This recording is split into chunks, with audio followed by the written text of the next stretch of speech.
దేవునికి వందనాలు. Mamre Baptist ministries channel వీక్షిస్తున్న విశ్వాసులందరికీ, క్రైస్తవులకు, క్రైస్తవేతరులకు కూడా హృదయపూర్వకమైనటువంటి వందనాలు తెలియపరుస్తూ ఉన్నాం.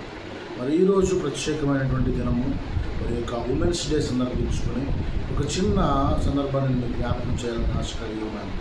ఈ సందర్భాన్ని కనుక మనం గమనించినట్లయితే దేవుని యొక్క సన్నిధిలో మనందరికీ తెలిసినటువంటి మోషే అనేటువంటి వ్యక్తి, నా ఇంటి అంతటిలో కూడా నమ్మకమైనటువంటి వాడిగా పిలువబడుతున్నటువంటి మోషే యొక్క జీవితాన్ని మనం గమనించినట్లయితే అనేక మంది స్త్రీలు ఈ మోషే యొక్క జీవితంలో మనకు కనిపిస్తూ ఉంటారు. ఈ మోషే బ్రతకడానికి లేదా దేవునికి నమ్మకమైన పాత్రగా వాడబడడానికి ఎంతోమంది స్త్రీలు మరి ఉపయోగించుకున్నట్లుగా దేవుడు ఆ ప్రణాళికకు సహకరింపడినట్లుగా మనకి లేఖనాలు తెలియపరుస్తూ ఉన్నాయి. అక్కడ దాకేందుకు మోషే పుట్టినప్పుడట 3 నెలలు అతని దాయిని మనం గమనిస్తాం. నిర్గమాకాండం 2వ అధ్యాయంలో మనకి సందర్భం అంతా మనకు కనిపిస్తూ ఉంటుంది.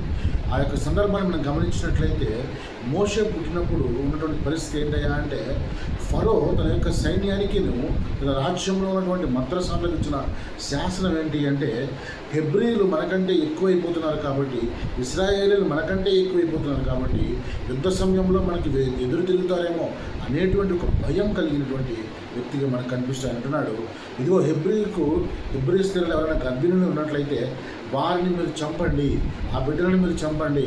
ఆ మరణం ఎలా ఉండాలి అంటే యాదృచ్ఛికంగా లేదా సహజ సిద్ధంగా వాళ్ళు పుట్టి చనిపోయినట్టుగా ఉండాలి. మరి వాళ్ళు తిరిగి మళ్ళీ రాజు మీదకి రాకూడదు అనేటువంటి శాసనాలను అక్కడ తెలియపరచుకుంటూ మరి ఆ యొక్క తల్లి సాహసించి ఆ బిడ్డను 3 నెలలు దాయటం మనం గమనిస్తూ ఉంటాం. మరి 3 నెలల తరువాత మరి ఎప్పుడైతే ఈ మంత్రసానులు మరి ఈ అబద్ధాలు చెప్పి రాజు దగ్గర మరి ఈ విధంగా కూడా మోషేని బ్రతికించినట్లుగా మనకి లేఖనాలు తెలియపరుస్తూ ఉన్నాయి. తద్వారా వారు దీవించబడినట్టుగా కూడా మనకి లేఖనాలు తెలియపరుస్తూ ఉన్నాయి. మరి అక్కడ 3 స్త్రీలు మనకు కనబడుతూ ఉన్నారు. మొదటిగా తల్లి కనిపిస్తుంది, రెండోదిగా మరి షిప్రాపియా అనేటువంటి మంత్రసానులు కనిపిస్తున్నారు. అట్లాగే ఇక 3 నెలల తర్వాత తన తల్లి తన యొక్క ఆ యొక్క మోషేన గాయ లెక్క ఒక జమ్మ పెట్టెను తయారు చేసి ఆ నదిలో విడిచిపెట్టి ఉండగా తను ఎంతో కన్నీరు కార్చి ఉంటుంది. దేవుని బిడ్డలారా, మరి తను ఎంతో ఏడ్చి కన్నీరు కార్చి ప్రార్థించి మరి దేవుని యొక్క భక్తి తెలిసినటువంటి స్త్రీ కదా, మరి ఖచ్చితంగా దేవునికి ఆ బిడ్డను అప్పగించి ఉంటుంది. మరి ఆ తల్లి అయితే మన యొక్క ఆ బాధను తట్టుకున్నప్పటికీ కూడా మన బిడ్డ విడిచిపెట్టినప్పటికీ తన సహోదరి చూడండి, మరొక స్త్రీ మోషే జీవితం మనకు కనబడుతుంది. తన యొక్క సహోదరి ఆ బిడ్డను విడిచిపెట్టలేక మరి పరిగెడుతూ ఉంది. ఎంతవరకు పరిగెడుతుందంటే, నా తమ్ముడు ఒక మంచి గమ్యానికి చేరాలి, ఒక మంచి కుటుంబం దగ్గరికి చేరాలి అనేటువంటి ఆశతో, ఏమైపోతాడనే భయంతో ఆ సహోదరి పరిగెడుతూ ఉండగా మరి దేవుని ప్రణాళిక ఏదో ఈ కావాలని తీసుకొచ్చినట్లుగా ఒక్కొక్కరిని మరి మోషే జీవితంలో ఉన్న ప్రణాళిక నెరవేర్చడానికి ఎలా తీసుకొస్తున్నారో మీరు గమనించండి. మరి అదే సమయంలో ఆ సహోదరి మరి ఫరో కుమార్తె అక్కడికి వచ్చిందట.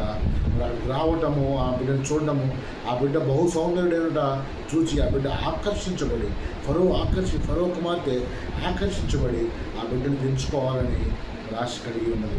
మరి చూడండి, ఆ బిడ్డను ఎప్పుడైతే ప్రేమించిందో, ఎప్పుడైతే ఆకర్షించబడిందో, ఆ సహోదరు అంటుంది కదా, ఇదిగో ఈ బిడ్డను పెంచడానికి నీ కొరకు నేను ఒక స్త్రీని తీసుకొస్తాను, నేను ఒక తల్లిని తీసుకొస్తానమ్మా అని రిక్వెస్ట్ చేసినప్పుడు ఆవిడ అంగీకరించడము, తిరిగి తన తల్లినే మళ్ళీ బిడ్డను పెంచడానికి తీసుకురావడం మరి ఎంత గొప్ప ప్రణాళిక మన దేవుడిని. చూడండి ప్రియమైన తల్లులారా, మీ బిడ్డలు మీ చేయి దాటిపోతుంటే, మీ పిల్లలు కనుక మిమ్మల్ని విడిచి వెళ్ళిపోతుంటే లేదా లోకంలో పడిపోతుంటే మీరు ఏమీ చేయలేని స్థితిలో ఉన్నట్లయితే కనుక యోకబేదు వలె, మోషే తల్లి వలె మీ బిడ్డలను దేవునికి అప్పగించండి. దేవుడు ఖచ్చితంగా తిరిగి వాళ్ళని లాభకరమైన స్థితి చెదురికి అప్పగిస్తాడు. ఫరో కుమార్తె అంటుంది కదా, యోకబేదుని ఏమని తెలుసా, నా నిమిత్తము నీవు పాలించి పెంచు, నేను నీకు జీతం ఇచ్చేదను. హల్లెలూయా, ఎంత చక్కటి మాట. మరి చూడండి, ఇది ఎలా వచ్చింది. ఎంతో బాధపడుతూ, రోధిస్తూ, ప్రార్థన చేస్తూ ఆ బిడ్డను విడిచిపెట్టింది. కానీ దేవుడికి అప్పగించడం చేత తిరిగి మన తల్లి దగ్గరికి మోసం చేయడం మనం గమనిస్తున్నాం. మరి చూడండి, ఈ 5 స్త్రీలు ఎవరైతే మనం మాట్లాడుకున్నామో, ఈ 4 స్త్రీలు మోషే జీవితాన్ని ఎంతో మనకు తిప్పారు. మరి ఒక దేవుడి ప్రణాళిక జరగడానికి ఒక చక్కటి అవకాశం వారికి కలిగించినప్పుడు దాన్ని సద్వినియోగం చేసుకున్నారు. అట్లాగే తన భార్య అయినటువంటి సిప్పోరా కూడా మరి దేవుడు మరి మోషే 40 సంవత్సరాలు రాజ్యంలో ఉంటూ మరి రాజ్య విద్యలు అన్నీ నేర్చుకున్న తర్వాత మరి ఆయన చేసిన ఒక పొరపాటు పని వల్ల ఆ దేశానికి పారిపోయాడు. మరి 40 సంవత్సరాలు గొర్రెలు కాచుకుంటూ ఉన్నాడు. మరి తిరిగి 40 సంవత్సరాలు మరి దేవుడు ఇచ్చిన ప్రణాళిక, ముఖ్యమైన ప్రణాళిక, ఆ ఇశ్రాయేలు జనాంగాన్ని తిరిగి రప్పించాలి. ఆ ప్రణాళికలో భాగంగా ఆయన వెళ్తూ ఉండగా, దేవుని మాట ప్రకారం వెళ్తూ ఉండగా, అక్కడ రాయబడిన మాట నిర్గమాకాండము 4వ అధ్యాయంలో రాయబడిన మాట ఏంటి తెలుసా? 24వ వచనంలో అక్కడ దేవుడు అతన్ని ఎదుర్కొని చంపజూచాడు. అంటే మోషే చేసినటువంటి చిన్న పొరపాటును దేవుడు క్షమించలేకపోయాడు. ఎందుకంటే అది కట్టడ నిబంధన. ఆ నిబంధనని మర్చిపోవడం చేత మరి అతను చంపాలని చూసినప్పుడు అది గమనించిన తన భార్య అయిన సిప్పోరా చాలా తెలివిగా, చురుకుగా, సమయస్ఫూర్తినటువంటి స్త్రీగా, ఇదిగో నా భర్త ఏ తప్పు చేశాడు, ఏ మిస్టేక్ చేశాడని చెప్పేసి గమనించింది. తద్వారా వెంటనే దాన్ని రెక్టిఫై చేయగలిగింది.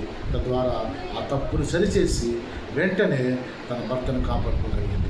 ప్రియమైన సహోదరి, సహోదరుగా మరి ఈ మాటలు వింటున్న సహోదరి మీరు గమనించండి. సంఘంలో, కుటుంబంలో ఒక స్త్రీగా ఉన్న నీవు, ఒక అక్కగా, చెల్లిగా, భార్యగా, మరి ఒక కుమార్తెకు తల్లిగా ఉంటున్న నీవు నీ పాత్ర ఎంతవరకు పోషించగలుగుతున్నావు? ఎంతవరకు నీ కుటుంబాన్ని దేవుని వైపు తిప్పగలుగుతున్నావు? ఎంతవరకు మరి నీ కుటుంబాన్ని కట్టుకోగలుగుతున్నావు? ఇన్ని పాత్రలు పోషించవలసిన నీవు ఎంతవరకు దేవునికి ఇష్టంగా బ్రతకగలుగుతూ ఉన్నావు? గమనించండి. మరి దేవుడు కనుక ప్రియమైన దేవుని బిడ్డలారా మరి స్త్రీకి ఎంతో ప్రధానమైన పాత్రను ఇచ్చాడు ఈ లోకంలో. మరి బిడ్డను కనేటువంటి అవకాశము, వారి జీవితంలో చక్కదిద్దగలిగినటువంటి అవకాశము దేవుడు స్త్రీకే ఇచ్చాడు. గమనించండి. మరి ఈ అవకాశాన్ని సద్వినియోగం చేసుకోండి. మరి ఈ ఉమెన్స్ డే రోజున నేను మీకు అడుగుతున్న ప్రశ్న, నీ యొక్క ఆత్మీయ జీవితంలో లేదా నీ కుటుంబంలో ఉన్న వారి యొక్క ఆత్మీయ జీవితంలో నీ పాత్ర ఎంతవరకు ఉంది? నీకు ఒక సహోదరుడు ఉంటే ఆ సహోదరుడి యొక్క ఆత్మీయ జీవితంలో నీ పాత్ర ఎంత ఉంది? నీకు ఒక భర్త ఉంటే ఆ భర్త మార్పులో నీ పాత్ర ఎంత ఉంది? నీ కుమారుడు ఉంటే నీ కుమారుడు లోకంలో పడకుండా వాడి మంచి భవిష్యత్తు కొరకు నీ యొక్క ప్రార్థన జీవితము వాడికి ఏ విధంగా ఉపయోగపడుతుంది? ఇవన్నీ గమనించండి. మరి ఖచ్చితంగా దేవుడు ఈ రాత్రి కాల సమయంలో నీ బిడ్డను లేదా నీ భర్తను, నీ బిడ్డలను, నీ భర్తను, నీ తల్లిదండ్రులను దేవుడికి అప్పగిస్తే దేవుడు ఖచ్చితంగా గొప్ప కార్యాలను చేసే దేవుడు. నీ కుటుంబంలో నుంచి కూడా ఒక మేషను, ఒక మిరియామును, ప్రవక్తలను లేపగెత్తిన దేవుడు మన దేవుడే ఉండగా ఎందుకు ఆలస్యం చేస్తారు? కాబట్టి ప్రార్థన చేద్దాం. మరలా మనము కూడా ఈ ఉమెన్స్ రోజున ఈ వీడియో చూస్తున్న ప్రతి ఒక్కరూ కూడా మరి దేవుని సన్నిధిలో మేము కూడా ప్రత్యేకమైన స్త్రీగా ఉండాలి. నేను కూడా ప్రత్యేకమైన దేవుని పాత్రగా నేను కూడా మార్చబడాలి. దేవుని ప్రణాళికలో నేను కూడా ఒక భాగం అవ్వాలని మీకు మీరు సంకల్పించుకోండి. మిమ్మల్ని మీరు పరిశీలించుకోండి. ఆత్మీయంగా బలపడండి. దేవుడి మాటలు దీవించి ఆశీర్వదించుకోండి కనుక ఆమేన్.